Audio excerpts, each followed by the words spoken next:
This is gonna probably be a longer review than my usual ones, but fucking hell, this episode, man. So much happened, and my gosh, I'm in for it. Let's start off with the beginning of the episode. It shows how everyone outside of those observing the fight, All Might, and All For One are just enjoying their peaceful day, going on and about as if, well, nothing's happening, when realistically a shit ton's happening. It is something interesting to take note of, because nobody knows what the fuck is going on with the heroes, dealing with not only Shigaraki, but also the Liberation Army. Going into the fight that was left off in the previous episode, we basically have Endeavor dealing with Shigaraki, only for obviously the Nomus to appear and start causing trouble, forcing the heroes to put more of their attention on them rather than the bigger threat. But there's also the flashback with Shigaraki talking to the doctor and basically having a plan that should something happen to the lab, that the Nomus would be protected. This shows how prepared the villains were, not necessarily for being attacked, but more or less for having some kind of hindsight. There's also the doctor talking about the high ends, which are basically kind of like high Nomu, but, you know, just a tier below it. We also have the heroes showing, as I said, being distracted by the Nomu, and we have Shigaraki taking on Endeavor without his quirk, thanks to Aizawa using his quirk erase on him. He notices, he's noticed this, but now it's prompting him that he probably should get his quirk back, so he goes after him. Now, this moment of having Aizawa's inner thoughts is what caught my attention and caught my interest, because this is kind of like All Might in Season 3, how he refused to die until he's properly trained Deku.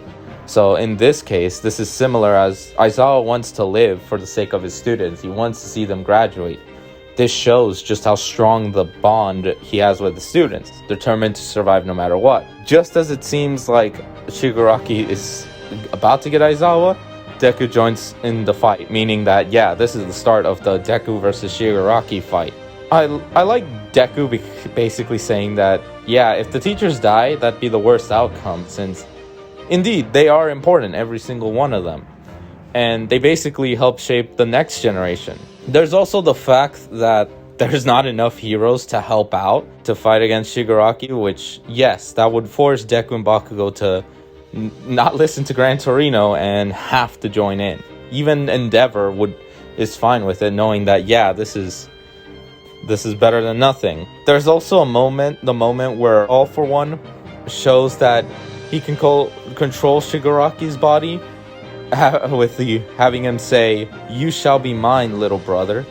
The fact that everyone, including Shigaraki, was shocked by this shows that A, All For One, no matter what, is just a danger to everyone, and B, hilarious that Shigaraki was just left dumbfounded by the words that came out of his own mouth, because he's like, wait, I didn't think this, what the fuck? This leads into what I call a inner struggle of sorts, with Shigaraki wanting this power and body to himself, which, yeah, it's his body, so of course he wants that body for himself.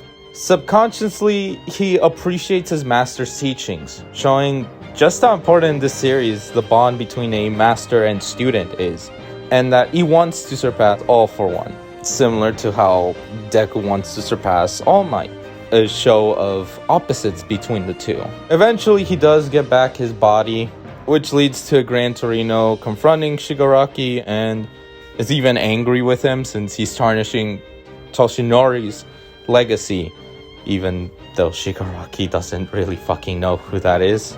Also, he doesn't really give a fuck, so like a boss, he just knocks away Gran Torino and Endeavor. This eventually leads Deku to be bait while Bakugo attacks him. Also funny how Shigaraki just doesn't have any interest with Bakugo anymore. As y'all recall, in Season 3, he kidnapped Bakugo, but that was because of the shenanigans in Season 2. And now he literally just doesn't fucking give a shit about him. With this distraction, though, between Deku and Bakugo, it gives Endeavor a moment to not only attack Shigaraki, but also think back into what All Might was telling him about carving his own path, not being like him per se, just carving a path that'll lead to victory.